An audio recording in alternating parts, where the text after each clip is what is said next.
Hello everybody, welcome to computerhandle.com. So here's the last example, the example 3 of our easy category questions for chapter 1, flowcharts. So this is the question, indeed very short. Give slight time to understand the word mathematically, and then pause the video, pause the lecture, get yourselves ready with a paper and pencil, try to solve it yourself, and then let's compare your answer with my answer. So pause the video now. Alright, so I've assumed that you've solved it. In case not, yes, or you're comparing, we're going to solve it here as well. So in this case, the question indeed is very, very small, but you need to understand that the process, that in flowchart, won't be that small. Let's have it a read. Mathematically, print odd numbers between 100 and 200. Alright, that's easy. I mean, we can do 101 plus 2, and we can put on a condition, really, to make sure that if x is equal to 200 or more, then end the program. If no, then repeat the program. Well, that's not a mathematical way.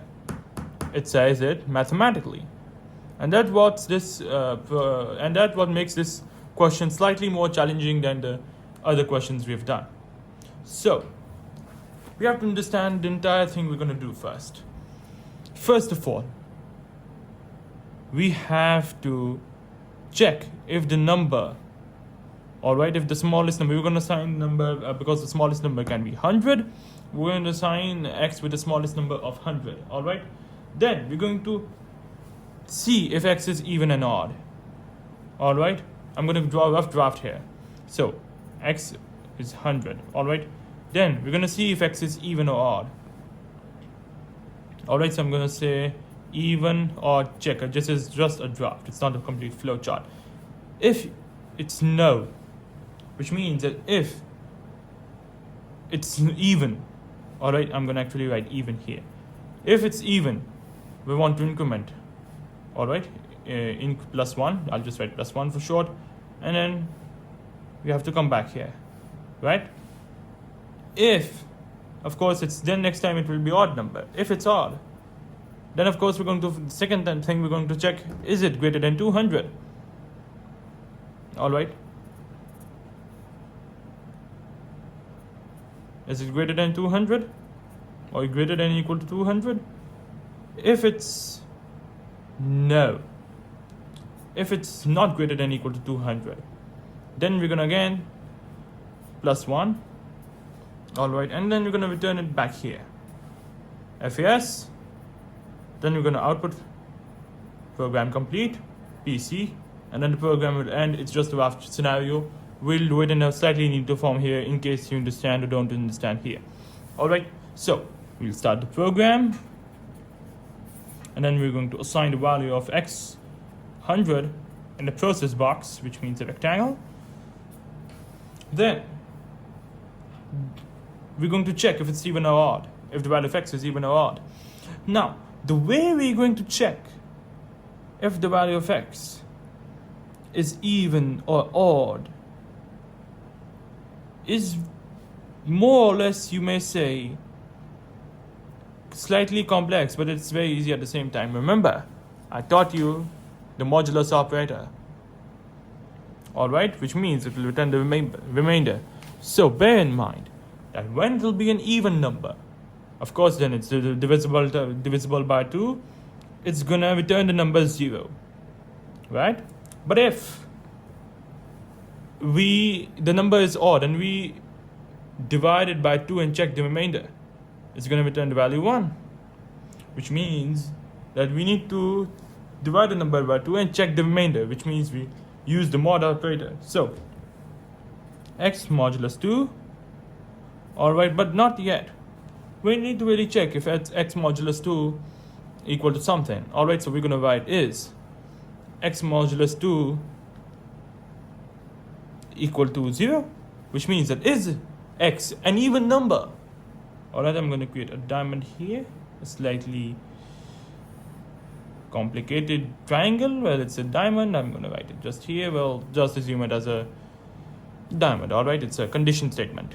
So is x greater than, if the remainder of the value of x when divided by 2 is 0, which means it's an even number. And of course, if it's even, we're going to know nothing,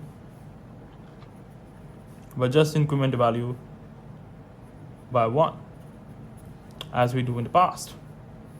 And then, of course, we're going to bring it back here, right? But if the value is no, then we're going to check, all right, and if it's greater than or equal to 200, all right, so we're going to write is x greater than or equal to 200, another condition statement right here, and then we're going to say we'll have a yes option and a no option, all right.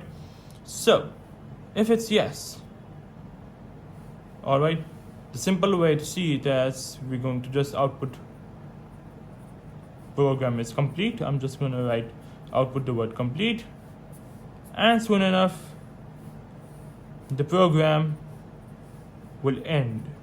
But if it's, of course, no, if it's less than 200, then we need to output the value of x, because we know it's an odd number and it's less than 200. Then we need to again increment the value of x by 1. So the way we're going to do that is output x, which will be our odd number, all right, and then we're going to increment this again. Of course, we want to increment the number whether it's odd or even, all right, because we're looking between even and odd numbers, and then it's going to join back here. So it was not as easy as you had expected, but it was a slightly more challenging program. So let's drive on this. So the value of x is 100, all right, and I proceed down here. Is x modulus 2 equal to 0? Because the value of x is 100 right now. Yes, I'm just going to increment the value of x, which will be 101 now. And I'm going to see the same thing again. Is it, is the remainder equal to 2?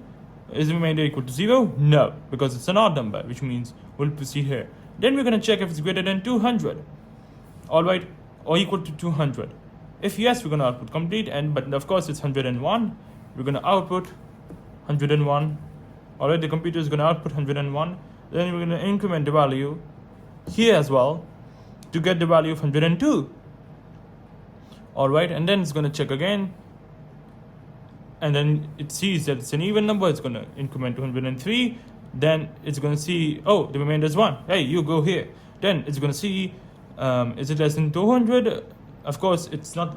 It's less than 200. It's going to go through the no part because it's not greater than 200 or equal to 200. It's going to output x again. This time it's going to be 103. And then x will be incremented again to 104. And the process will repeat 105, 107, down till let's go to 199. Now, when the value of x is 199, output it. We're going to increment again, and it's going to set us to 200. All right, it's going to go increment again to 201. And of course, let's say the remainder is 1. It's going to go through the no part, and then it's going to say, is it greater than 200? This time, it's yes. So it's going to, then after 199, it's going to output the program as complete, and then the program will end. And that is the solution to this very small question, a very large solution to this very small question. Well, if we just remove the word mathematically, it was very easy. All we had to do is increment the value of 2 to 101 and just output the variable. It would just be this size of flowchart, but we had to use our mathematical knowledge, which is why we created a flowchart like this. And let me remind you once again, this is the condition box in a slightly untidy manner. All right, so thank you for visiting computerhandle.com. See you at the next example.